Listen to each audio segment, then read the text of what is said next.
already so much is learnt from the practical experience in the room. So I apologise if I'm teaching my grandma to suck eggs, but hopefully sharing some perspectives from England and from elsewhere in terms of how co-production is developing and being used, and some of the challenges to look out for as well. So yeah, as we said, I work for the New Economics Foundation. Our overarching goal is economics as if people and the planet mattered. Within that, we've got 3 key areas of work. One is developing a Green New Deal and a just transition so that we can exist within the environmental limits of our planet. Another is building a more democratic economy so that citizens in local communities and regions have much more say over how money gets spent and have more impact on what's going on within their local economies, and that economies are working for local benefit. And the third is around a new social settlement, the idea that we need to revisit some of the aims and objectives of the original kind of beverage settlements in line with now our current circumstances and situations. So I'm going to talk just a bit about the background to co-production. I guess the point being that the language is, particularly in the UK, is all over the place, and it's pretty easy to change our words, but just to make sure that we're all on the same page in terms of what's behind that, what that really means. So co-production was first coined by Elinor Ostrom, the first woman to win a Nobel Prize for economics. And she talked about it in the 1970s when she was doing some research in Chicago, trying to understand what had gone on that had led to the change in crime rates when police had stopped walking the beat and had started using patrol cars. And what she identified was that there were these intangible relationships that were going on at a local level when there were police officers within their communities and from their communities having those informal conversations with people on the street and in their neighbourhoods that got lost when those professionals were pulled out of communities and put into patrol cars. And as they were focused on solving crime, they were less able to take those preventative early intervention measures that came through that kind of natural knowledge that was arriving through those conversations and that informal engagement within communities. So she coined this phrase, co-production, that implies citizens can play an active role in producing public goods and services of consequence to them. So it is quite a clunky term, but it has a history, and that's why we continue to use it. There's also some useful work done around co-production, kind of thinking about outcomes as well. And Jake Chapman wrote a little time ago that outcomes are not like pizza or post. They're not things that can be delivered to and for people. They're things that people have to have an active role and a relationship to, and people engage in stuff that really matters to them. So thinking particularly about professionals making interventions into people's lives and trying to support them to generate better outcomes. We can't take those to people and give them to people. Co-production is about a mechanism that enables people to be active and have power in determining what those outcomes are and how they're achieved. And behind this, and I guess underpinning all of this, and the reason why NEF is interested in this, is the core economy. So if we think about our kind of environmental economy, our financial economy, and then the core economy. And the best way that the core economy has been described to me is by Edgar Kahn, who's a social rights lawyer from the US, who's done a lot of work on co-production and time banking. He talks about computers. If you think about the operating system of your computer, we have lots of specialist programs, the PDF and the PowerPoint and the Excel spreadsheet, these sorts of things. But behind all of those, the thing that happens when you push the button to make your computer work is the operating system. And if we think of the way in which our public services particularly operate, GPs treat people in their surgeries, people are discharged from hospital with an expectation that they go back to a place where they're cared for and looked after, and that's the core economy that we're relying on around our services. Our universities, our hospitals, our prisons are based on a premise that there is a community, a core economy behind every one of these individuals that we care for. But in the same way that we've been free riding on the environmental economy for a long time, we're also exploiting in some ways our core economy. We're expecting people more and more to be purely in a monetary role, in a workplace where their time is paid for and accounted for. And because there's an abundance of core economy in theory, it's the things that we can all do about being a carer, being a neighbour, being a citizen. That's been undervalued and overlooked. So many of our services still rely on that as a premise, but are not actively engaging with and refreshing that core economy or valuing it in a way that helps it to be sustained. So behind co-production is an assumption that the core economy is there, that it matters, and that it's all of our responsibilities to continue to cherish it and grow it and support it.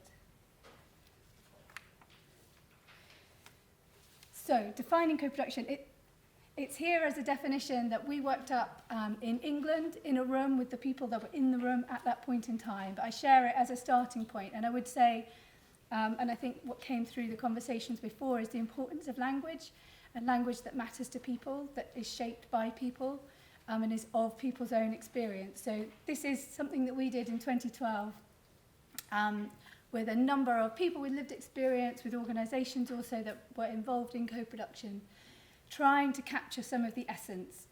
I would suggest that as your work develops here, you want to do something similar, but I'd also caution about spending too much time doing it, because you can get into a terrible kind of navel gazing about this. It will never be right, but it's helpful, I think, to hold on to some core components that help you to assess whether what you're doing falls within a definition of co-production or whether it's something different. And a big part of today is not to say that everything must be co-production, but in order to do it well, you need to recognise what your purpose is, what you're trying to achieve, and when co-production is different to other ways of working with people, citizens, communities. So we talk about the importance of sharing power, recognising the power of people who are involved, and that can be both in planning and delivering services. So it's not just that people have a voice and a say about things, but it's also recognising that people with a lived experience can play a particular and unique role in the work that happens to make change happen. And that can be both in terms of people's individual life, but also in the wider community. And I think from the two presentations that we've already heard about, recognising that that peer support, that lived experience carried a weight within the relationships that people were there talking about, both in terms of enabling people to share their own ideas and experience, but also in beginning to drive and shape what future interventions should look like, and adapting them through a recognition both of people's individual experience, but also the feedback that was coming through wider networks. So I'll talk very briefly about this intervention, and all of the different examples I'll share the contact links with, so that you can go into them in more detail yourselves. But this is family by family. It's an approach that's come from South Australia. And it was, I'm so sorry also about the cough. I'm going to do my best not to cough at you too much. Thank you. So Family by Family works with families who are currently within the care system or at risk of having their children taken into care. And what they wanted to do was to understand how to make an effective intervention that actually supported families to stay together and to thrive and to move towards thriving. So they did some desk-based research, and they understood some of the factors that affect families and put them under stress. But most importantly, they also worked with families who were currently within that system or who had moved through that system to understand from their perspective what would really make the difference, what would support them to do better. And many of the factors are things that we've also heard about already this morning. A lot of families said, whilst professional support is sometimes useful and needed, I often feel judged, that people come into my life and see what's wrong with me and start to tell me how to fix things, but they come from their kind of white picket fence lifestyle. They don't understand what it's like to be here. Hearing about someone who's been through this and is maybe a few steps ahead of me would make all the difference. There was also a real understanding of knowing us and our family, not just those of us within the family who are individually experiencing difficulties. So recognising a whole family and us in our community, rather than us coming to you in order to be in your place where you can kind of tell us what to do. So what they created was a networked approach. They sought families who would describe themselves as having more good days than bad. So sometimes those families are still quite deep within the system themselves, but recognise that they're making progress. And they're called sharing families. And they linked them up with seeking families, families who were experiencing difficulties, recognised that things weren't working out how they wanted them to, and wanted to make a difference, but didn't really know how to go about starting that. And they took a coaching approach. So professionals are very much involved in this process, but they provide a coaching approach both to the individual families and to the families as a group together. So seeking families are matched up with sharing families, and that is a really important part of the process, that people have a chance to say what they need, what they want, who they want to be connected to, and sometimes reject the people that they're first matched up with. It's a bit like a dating system, you know, people need to test each other out and make sure that they actually are on the same page. And again, a lot of that is about being able to feel open with people, to not feel judged, to be understood by someone who might have been in your shoes a while ago.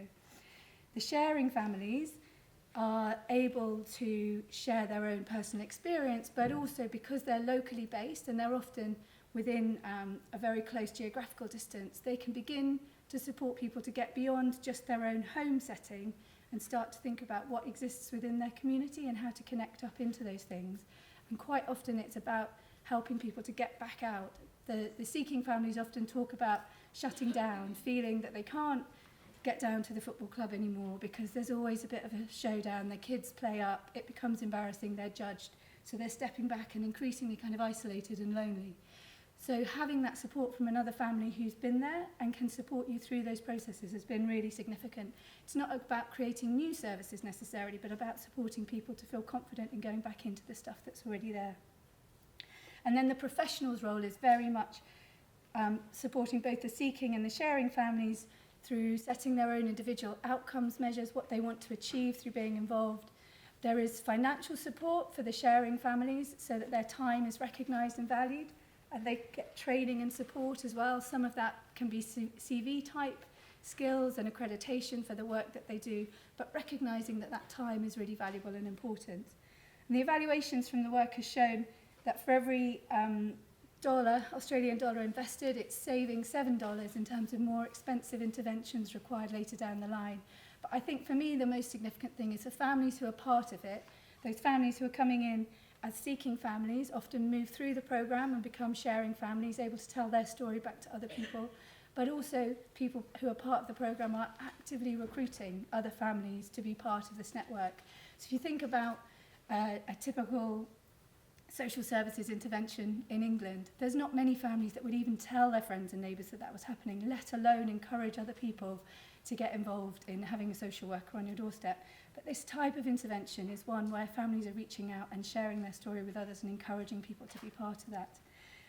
It's important still, though, to note that this has worked in a number of different communities. It has core components when it's translated, but it's also reshaped within each community so that the families that are taking part can adapt it to work within their particular setting.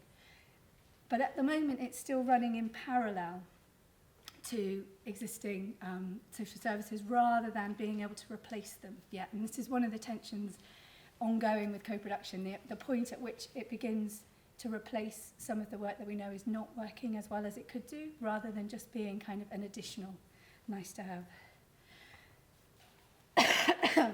So this is the ladder of participation developed by Sherry Arnstein, which has been slightly adapted to also then include co-production. And it's one of the ways that we start to think about when something is co-production and when it isn't. So if we look at all of these different elements on the ladder, there's a danger when it's an upright ladder that the assumption is everything must head up and being at the top of the ladder is the best place to be. That's not always the case, and that's not the point of this. But it is to help people to shape and understand what it is that they're doing and how they're doing it, rather than start using the language without necessarily shifting practice. So co-production and co-design are at the top there, and crucially that's about recognising power as something different and working in a way that is an equal and reciprocal partnership. So one of the things that really stood out to me from the two presentations already was the extent to which people running those services and shaping those services were saying, we can't do this without the parents, without the lived experience of people who are involved in these, both in designing services and playing a role within them.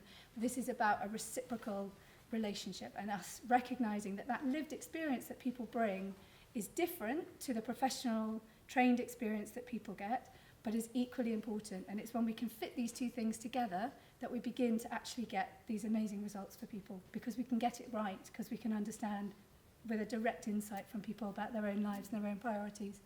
Engagement, consultation and informing, they're all important things, but they are different, because where we are engaging and involving people, the power is often sitting with us as professionals to decide what's the question, what are we feeding people in terms of information, and what are the decisions that we're allowing people to take. And those are all important things to do at different points, in different services, in different areas of our life, but they're not co-production.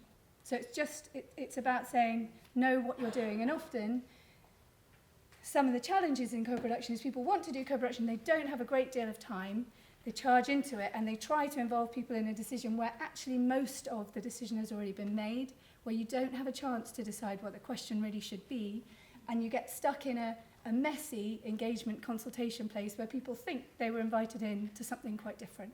So it's really important before you begin these processes to be clear what's on the table, what's available. Otherwise everyone ends up a bit disappointed. So yeah, just to reinforce that, some of the things co-production is not. And that's not to say these things are not important. They all really are important. But in this way in which language is easy to adopt, and I think what we've seen in England particularly is anyone who goes anywhere near talking to someone who's ever used a service quite wants to call it co-production because that's the new buzzword, and it's not. It's not all co-production. And one of the big challenges is also then how we can use the language and the qualities of co-production to begin to quality check ourselves and to challenge those that are beginning to misuse the language. So all of these things are really important, but they're different. User involvement is often about people having a voice. Co-production is more than just being heard. It's also about recognising someone's ability to do things. The production is just as important as they're having a voice and a say. There's been a move in England, particularly through the guise of the big society and other policies like this, of assuming that if you're a voluntary sector organisation, you must be co-producing things. And that's not always the case. We've got plenty of quite kind of paternalistic approaches within some of our charities too. So it's not enough to assume, and I would make the distinction between those organisations that are for people and those organisations that are of people. We've got a growth of user-led organisations which are very much formed by people with an experience themselves who are then championing and campaigning on those issues, and that's a little bit different sometimes to those organisations that were set up for people and perhaps have a more paternalistic approach to helping people without a direct experience themselves. Similarly, volunteering, really important. We see within co-production it's more about a mutual exchange than purely volunteering, and always depends on the context, but sometimes volunteering and volunteering programs can feel more like a CV-based approach where you're gaining experience on a very kind of tight set of skills that you can offer.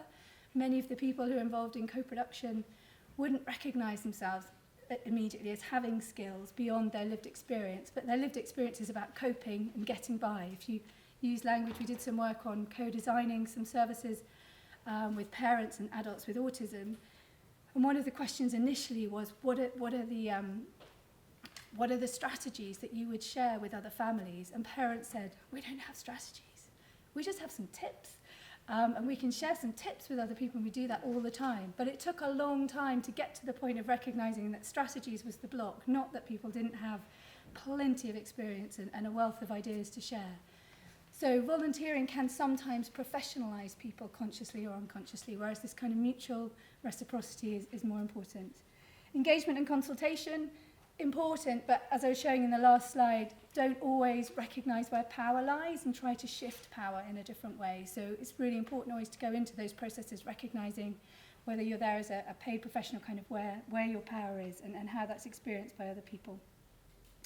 Personal budgets has been a big part of shifting the conversation on co-production in England. It's really important as a way in which people have had access to information about what their package of care is worth. But some of the ways in which personal budgets have then been allocated is putting people into kind of quite a passive role still as a consumer, and being a consumer, just buying your services differently, is not the same as having the opportunity to co-produce them. If you're given a different menu and now you know what that menu costs, it's not the same as being able to say, nothing on this menu works for me and my family, let's think about it differently. So again, with many of these things, they can be mechanisms to support co-production, but they don't always, and it's important to interrogate that. And it's not partnership working between agencies, and it's really important that we have partnership working between agencies. But again, one of the trends more recently in England has been agencies working together have talked about co-producing things, but no one with lived experience, no one with a stake in the services that are being delivered. And often frontline professionals themselves are not involved in those conversations. So that's partnership working, which is good and important, but it's not co-production.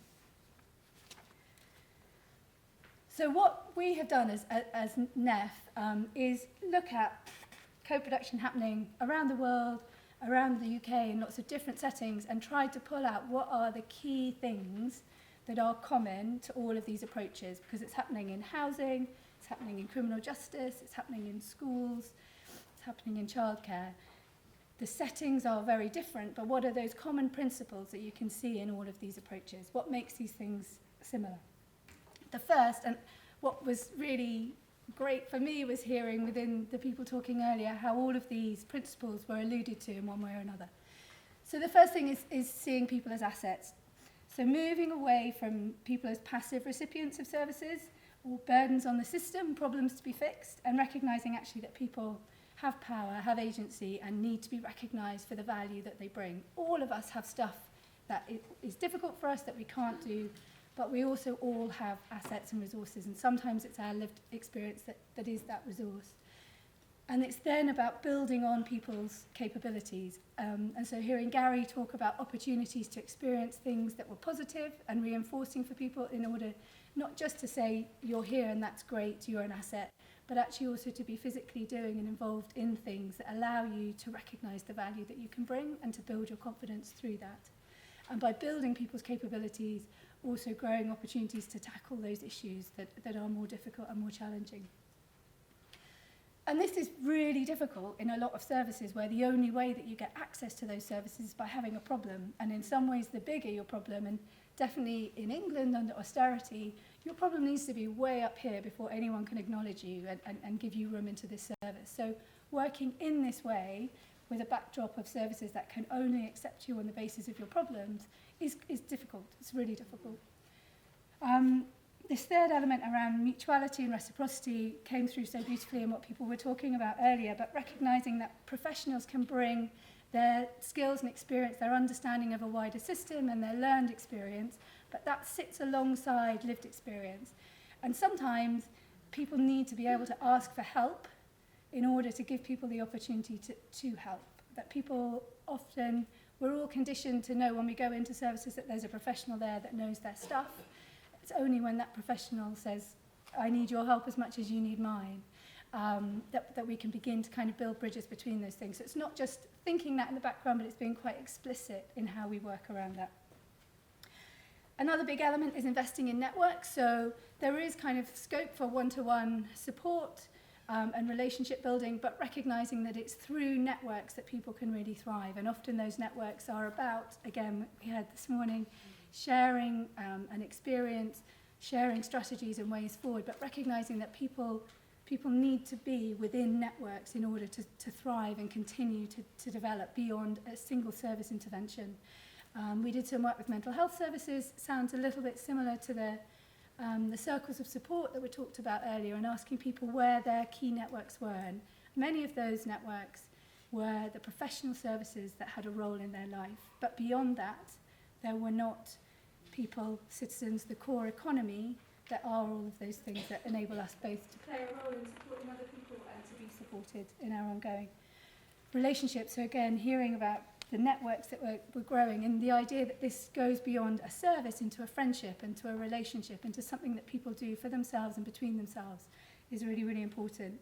And for professionals, sometimes that challenge is community can be a dangerous thing. You know, we have risk assessments about whether introducing families to other families might mean that negative messages get shared, or people might trip one another up or pull one another down. So it's about supporting people also to be whole people and recognise that sometimes things do go wrong, but we're building people's resilience and capacity by supporting them with a wider network. People are more vulnerable if they're isolated and alone and then get into a negative relationship than if they're part of a wider network where they can have a number of different relationships and learn from one another. But that, again, can be quite challenging from a professional perspective. This idea of blurring distinctions between producers and consumers comes back also to this sense of who's adding value, who's got skills to put into this, and that those are different types of skills and resources. So we all need to work at this in order to get the results that we need. And sometimes that can also be a question of how that how that time and investment is recognised and rewarded. For some people, doing this as a volunteer and being part of this as part of your everyday life is possible and is important.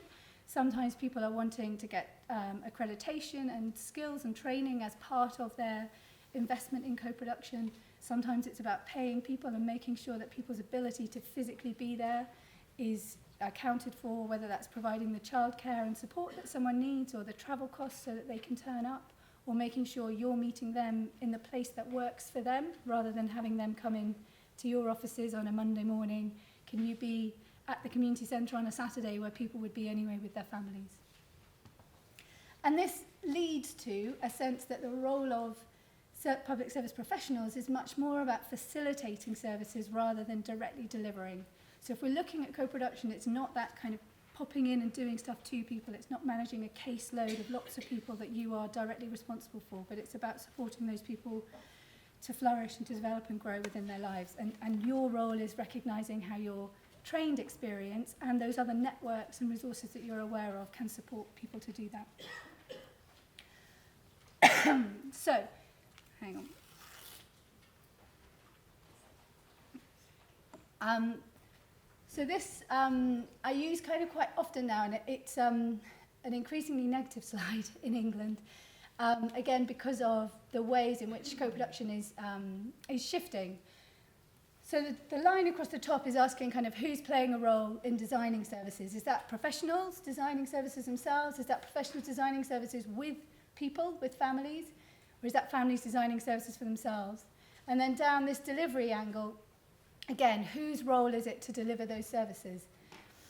I think there's been a great push generally in getting better at co-designing services, so inviting people's experience and ideas and why services aren't working and how they could be improved. But the safer default is still then coming back to professionals then delivering those new and those different services. Sometimes different professionals, sometimes the same professionals being asked to do slightly different things. That's better than just professionals in a room on their own designing services and doing them to people, but it's not co-production in its fullest sense, because what you're not recognising is, as we heard this morning, that peer-led personal experience can unlock and open services and support in a way that is different from a purely professionally led service.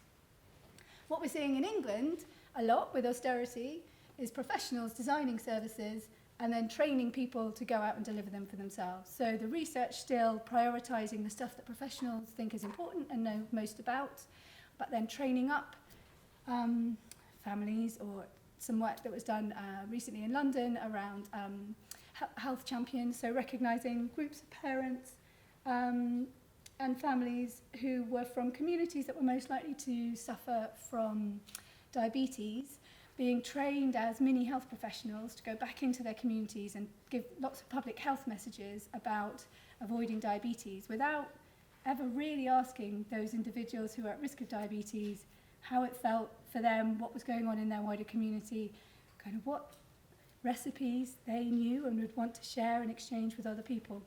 So that to me is the co-option of co-production that's beginning to happen, and that's about pulling out professionals. It's about trying to cut services back and asking citizens to step in to perform roles that professionals could and should be providing, or shouldn't be providing, could be co-producing instead.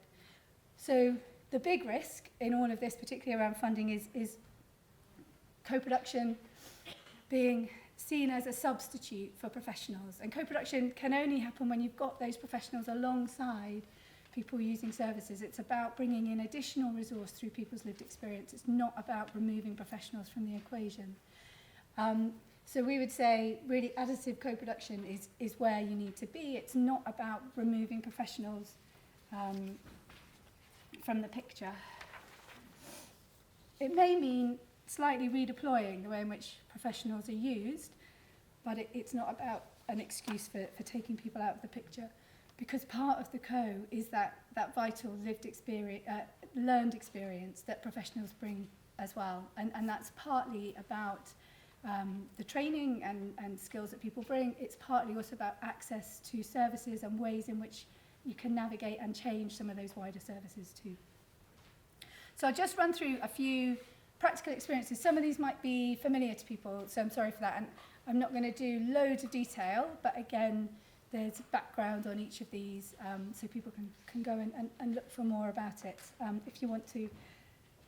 So nurse-family partnerships, it developed in the US, and they were very lucky to be on it from the very beginning and invested a lot in longitudinal studies to understand the wider impact of the service. The approach is essentially a strengths-based approach with young mums.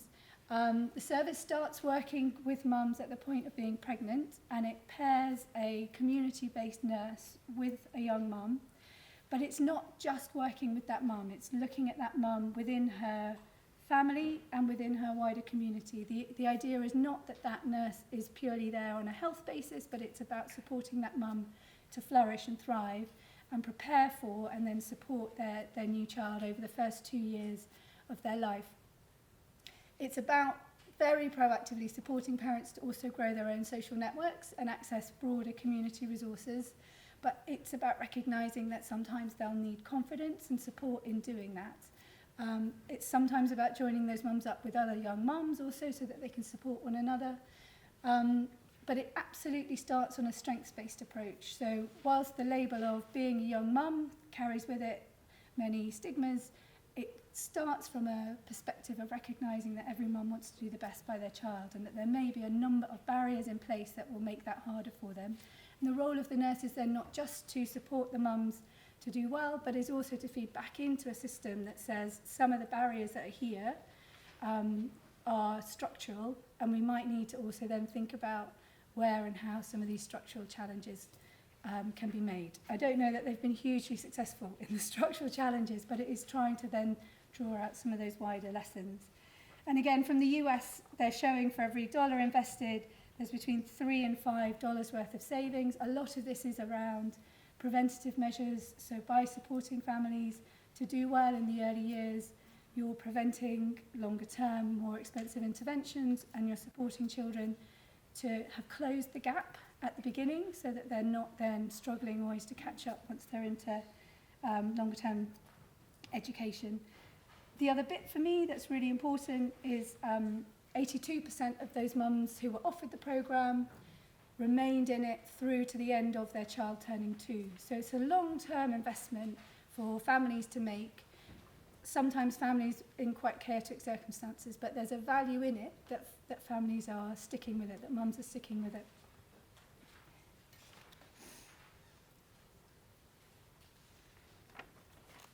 This is a schools-based intervention.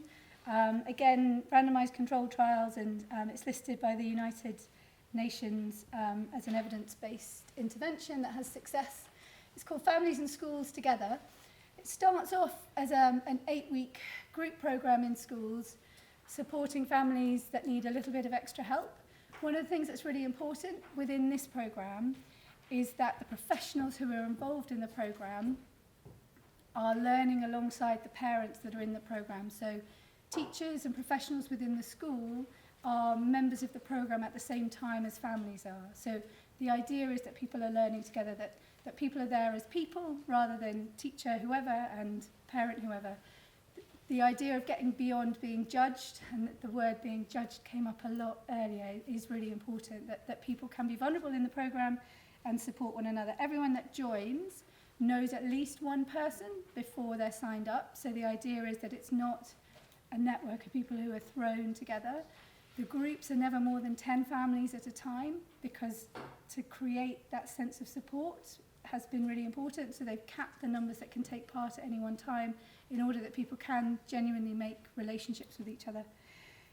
The first 8-week period is usually based in a community space.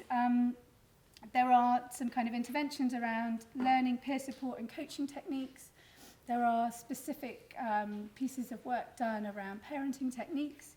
But then there's a 2-year programme that runs on after that, which is very much more peer-led. And that's about people within the programme continuing to support one another, taking a group responsibility for it. There's very practical things like every time there's a session, someone creates the food for it. There's a budget for that, but families will take it in turns to be the one that caters for that session. It's made to feel more like a family coming together, an extended family, a family of families supporting one another. But it's about the coaching and ongoing support.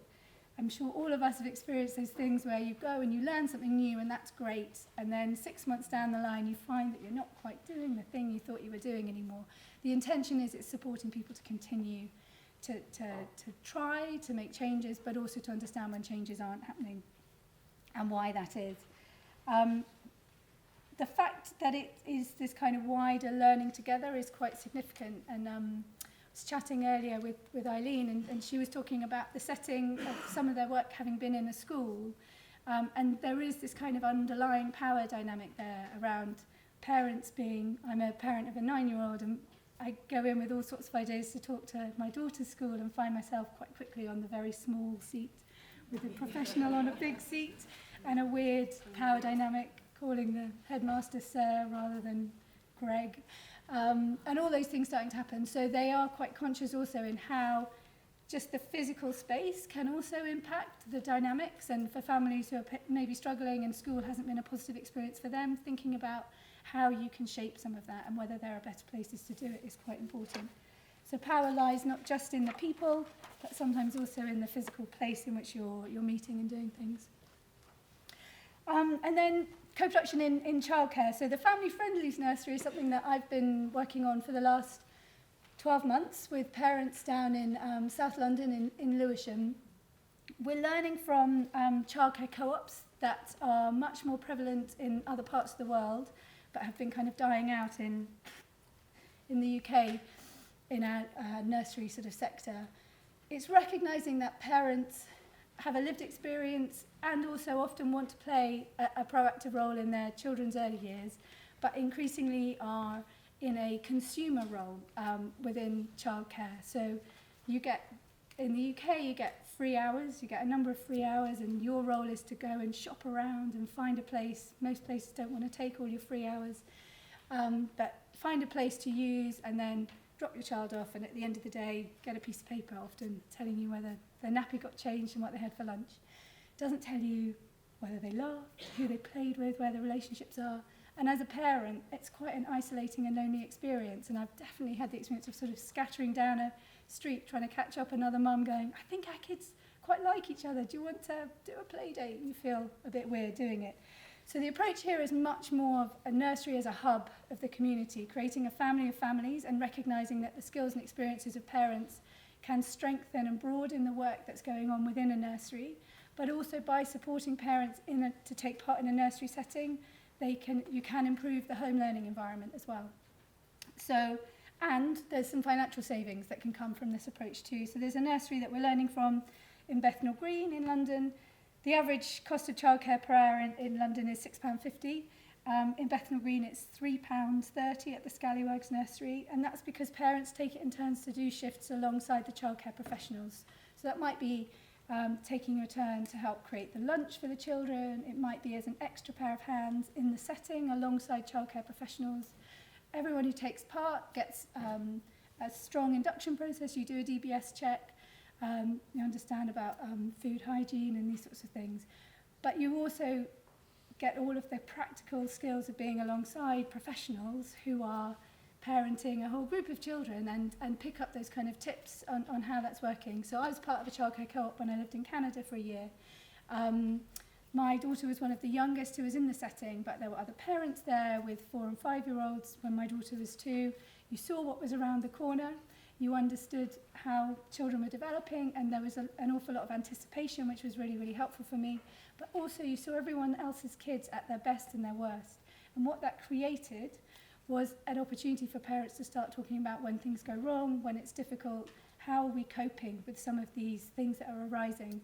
My experience in England has always been that we bottle it up and we say, oh, we're just having a bad day today, they're just a bit tired, or I think they're a bit hungry. And it's much harder to say, I don't know what to do actually, I'm not sure I can cope with this. Being in that network of families and alongside professionals gives you access to a number of people that can share, not the answer, but give you a sense that there are different ways of coping with this. And a big part of this is also agreeing communal rules on how we will run the setting. So whilst we might all come in with our own particular experiences and expertise, how do we collectively agree that we'll parent here, and what do we need to do, what skills do we each need in order to be able to do that well? It's also in Lewisham, which is a really diverse part of London, giving us access to a whole load of skills and resources, parents with many different languages. So many of the children of the families who are involved so far have English as a second language. Taking a strengths-based approach, that's giving us the opportunity to support children to learn many different languages and feel comfortable with there being many different languages around them. There are parents with loads of physical skills. We've got a bit of a messy garden that one of the parents is helping us to redesign, and we've been doing some physical building work, which has been really powerful in bringing in a number of people from the community who didn't see that they had anything to offer initially. And then there are more formal roles that parents are playing as trustees and directors as well. We're due to open in April. We're just about to have our Ofsted registration visit, which is exciting and challenging. So talking then a little bit more about the value of co-production and why co-production can bring more into services. And there's a number of different areas to think about and to look for. Being involved in co-production brings an intrinsic value for individuals. So being recognised as someone who has something to contribute, as something of value, being heard in terms of your experience is really important for people. Often also through co-production, people are building new skills, building confidence. Some of that may be employability type skills. A lot of it is about supporting people with their own confidence and resilience. We're also then increasing the capacity and the impact of public services by recognising these broader skills that exist there within people who use services. We're able to access many different resources, which if all came with a price tag would be too difficult to afford. Some of those things have been recognised in some settings. There's an approach called time banking. I'm not sure how significantly established it is here, but in England, time banking has been an approach that recognises everyone has something to give. For every hour that you give, you get a credit for that hour, and with that credit, you can trade it either for access to a service or support or an hour of help from somebody else. Everyone's hour is equal, whether that's you doing an hour on the bookkeeping or an hour sweeping the floor. It matters that you put your hour in, and that's been another way of creating opportunities for people to link up and share some of those wider resources within their community. And then there's also this monetary value that co-production can bring, both in terms of the preventative interventions that are supported and the way in which we're saving costs to future services, but also making services go further because there's that additional resource of people's skills and expertise within them. The other bit with co-production in terms of kind of that value to the state is when you work with people with a direct experience of something to shape and determine what needs to be done and how it needs to be done, you're much more likely to get it right the first time. And so that sense of all of those additional services that are created in periphery to people's lives and then spend huge amounts of money trying to recruit people to come into their services because they're not quite right, you're less likely to find yourself sort of in that spot if you're working with people from the beginning. The other bit, just to flag, is the extent to which co-production supports well-being. So a long time ago now, I think 2012, NEF was asked to do some work for the Cabinet Office in Westminster to create the equivalent of your 5 a day for well-being. So we reviewed over 450 different peer-reviewed pieces of research to understand kind of what were the key factors in well-being, what are the things that we should all do every day to support or grow our own well-being. I used to have this pinned on my fridge, but it's not there anymore. I must do that again. So to be brief, the 5 things are connect. So the first and most important thing for all of us is to feel connected. That's about investing in relationships with our friends, with our family, through our workplace, but to be more than an individual. The value to our own well-being of being connected to other people is huge. So again, thinking back to the examples I've shared and the examples that were shared this morning, that sense of being more than a one-to-one individual intervention is really, really significant in terms of people's well-being. Being active, another part. It's not about necessarily joining the gym, although that might be the thing for some people, but finding an opportunity to be out, to be up, to be moving around, to be doing something physical, really, really important. So when you talked about sometimes walking, sometimes running together, just moving and having a purpose for getting out and having other people expecting you to be out and about. For many of the mums that I've been talking about recently, that physical barrier to getting out with a very young child is a real difficulty, but they'll come to a stay and play because people have texted them saying, are we going to see you today? Are you turning up? So that sense of being active and being out is really, really important. Taking notice is really important. Someone talked about mindfulness earlier, and that's really, it's about being in the moment, about recognizing where you are, what you have and what's around you, maybe about seeing the seasons and acknowledging what's going on in your life.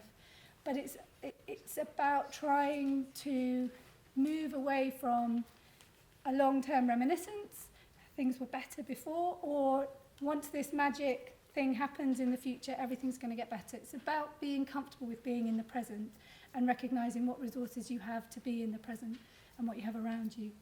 Keeping learning is another really important thing, so that might be challenging yourself to do new things. It might be deepening and strengthening skills that you already have. But again, when we think about peer learning, peer support, and valuing all of those lived experiences that we have that are often overlooked, I can't tell you how many mums recently have said to me, I can't go back into work because I'm just a mum. And you think about how much you've managed to do as a parent and how many skills you have within that people overlook and undervalue. So keeping learning or valuing the skills that you have. And then the third one, giving. Really, really important to feel your sense of value in something that you can offer to other people. So again, thinking back to how many of our services are conditioned to only respond when people have a problem and find it difficult to ask people to contribute and to feed back. We're undermining someone's opportunity for well-being because we're taking away people's opportunity to give something back, to feel valued. We've also done quite a lot of work recently a few years ago now, on commissioning and co-production. So again, in England, mostly in England, not quite so bad in Scotland and Wales, the majority of services are now outsourced. So public services are competitively commissioned, with providers having to bid against one another to prove that they have the best service over other people's service. We did some work to try and understand how you might make services better placed to enable co-production to happen. Commissioners were really keen to see that happen. I mean, the major barrier actually is competitive tendering. It doesn't help to build a collaborative approach to services. It doesn't enable organisations to collaborate. It doesn't support people to be involved in the process. So the first thing is don't commission competitively. But the second is focusing on outcomes. So one of the big pieces of work we did in 3 parts of England, we did some work in Lambeth, in Islington and in Cornwall, was involving children and young people in determining what outcomes they would want to see from services. Like, what is that change? And what does that feel like? And what's the language that young people would use to describe change in their own lives? We ran a number of sessions, and young people were involved in lots of different ways. Some of it was very creative, some of it was more kind of conversational. Unsurprisingly, when we got to the end point of that, most of the outcomes actually related to the previous slide in terms of well-being. Those were the things that people said would make a real difference in their lives. But then it enabled commissioners to say, in any future service that we commission, we need to see these outcomes being achieved for young people. And what we're going to do now is ask people who are providing services to tell us a story of how the work they do will deliver these outcomes. We're not going to say you have to have 200 children and 5 sessions a week and these sorts of hours and these staff employed. Actually, you're the experts in this place. Work with the children that you and young people you work with to tell us how the work that you do creates those types of outcomes. They also focused very much on social value. So we've got the Social Value Act, which allows commissioners to assess more than just the financial value of a service, but also the social and the environmental impact. And they were very clear in how they would judge services to make sure that social value was part of that. And they prioritised prevention. So they were asking services to talk about how they could intervene early or how they could support people to make change in the long term. Cool. What we found in lots of different settings, and commissioning is definitely one of those places where there are a lot of rules and there are a lot of reasons why things can't be done. Not always because they can't be done, but because they've always been done a certain way, and so the assumption is that's how they have to be done. So it was very valuable to always ask, is that definitely true? And people were able to flex and move quite a lot in some areas. Young people were involved in different ways in the different areas. One was around developing insight into what's needed, so very much like talking about those outcomes and what matters to young people. In Lambeth, young people played a key role in helping to co-design the types of services they'd want to see, but also in the procurement process itself, and it was young people that took the final decision on which services would be procured. And in order to do that, they changed the procurement process, so people had to provide a lot of paperwork to explain how they would meet safety requirements and other things, but actually the young people said, you can write all sorts of stuff down on paper. What we want is those professionals in front of us running sessions with us, and we'll be able to tell you pretty quickly whether these are the things whether they really mean co-production or whether they're good at writing co-production down. And commissioners then had to work to adapt that procurement process to ensure that young people's voice could carry weight in the final decision-making process. Then up in Islington, they involved young people in working to understand the quality of the existing services that were being produced. So similarly, they'd figured out what the outcomes were that they wanted to see being delivered. And then young people played an active role in assessing existing services to find out whether they were actually delivering those outcomes or not.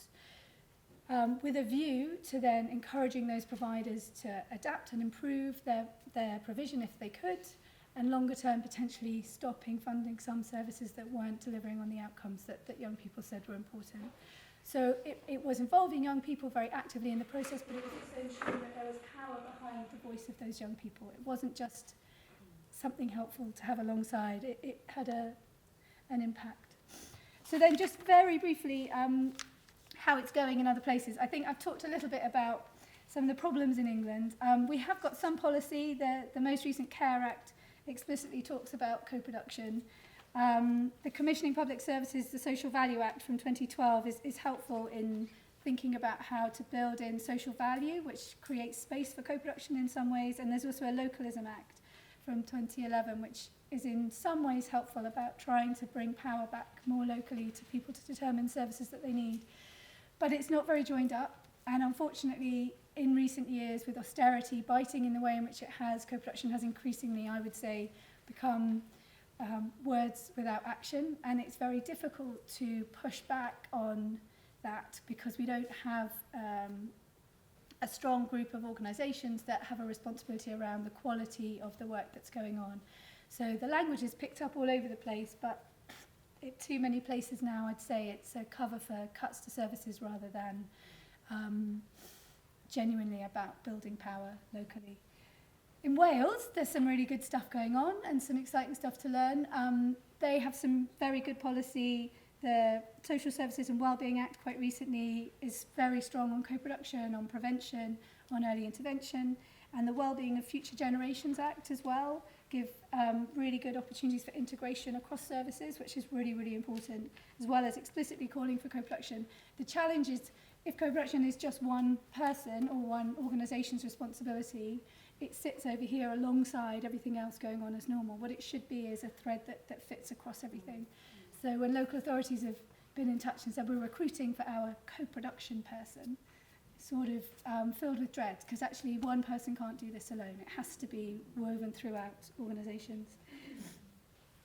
What Wales has also done, though, is put funding into a learning hub to support practitioners to develop practice. And it's understanding that there's a lot of existing good practice within the third sector that can't just sit in the third sector. It needs to be a transition also into public services. So whilst there's good lessons to be learned from stuff that's at the moment peripheral to public services, it's about trying to broker relationships so that people within public services can learn from that and begin to adapt their own practice rather than just buy more stuff and have it running parallel to or alongside existing services. And they've also done some good work funding ideas about evaluation and approaching different ways to evaluate co-production. So one of the challenges, and randomised control trials are great and really important, but often the culture of evaluation can run contrary to co-production, where you're trying to create importance in people's own languages and own words, and then you have an expert coming in from elsewhere who's evaluating you. That feels a little bit different. So they're looking at kind of different ways in which you can do evaluation. Similarly, in Scotland, there's a better integration with housing, health and social care. They've got an annual co-production week. They had a real push on co-production from the Joint Improvement Team, which was in central government, so that meant that there were people serious about it and at a serious level. So Sir Harry Burns, the Chief Medical Officer, has been a real key driver in co-production that's been really, really important. And again, they're working with the third sector, but they're also trying to look at how that learning gets embedded into existing practice internally. So lessons, and I'm going to do it in 30 seconds. The first is there is a set of common principles that help you to understand that something is co-production. But as we've heard from the examples that were shared this morning, and some of the examples I've shared, this isn't about blueprints. You can't take someone's successful co-production project from one neighbourhood and transplant it into another. You can learn from it, but it has to be adapted with the conversation with people locally in order to genuinely kind of work in that place. It's a really big thing about time and allowing time for this to develop, allowing time to build trust. And also, someone I was speaking to earlier, recognising that in order to be able to trust you, if you come from a public service, people might need to offload a little bit about how they've been failed so far. And sometimes that's really, really challenging. But to do that in order to get into a position of recognising that we can be partners now is part of the process. If someone's had to carry this on their own for a long time, suddenly reaching out a hand and saying, let's do this together, will come with a whole load of questions. And so we need to be prepared to be tested, and we need to be able to respond to that as well. The other bit is around internal processes. And so making sure that in involving people, we are also organisationally ready to do that. Working with children and families is not just about children and families, it's about where people live, their local environment, their housing, their access to transport. As soon as we start saying we can only just talk about your kids, we start to close down that sense of reality. And so that's about organisations around breaking down some of those silos and trying to join up their work. And always, good policy should be supported by that ongoing learning and evaluation. Thank you.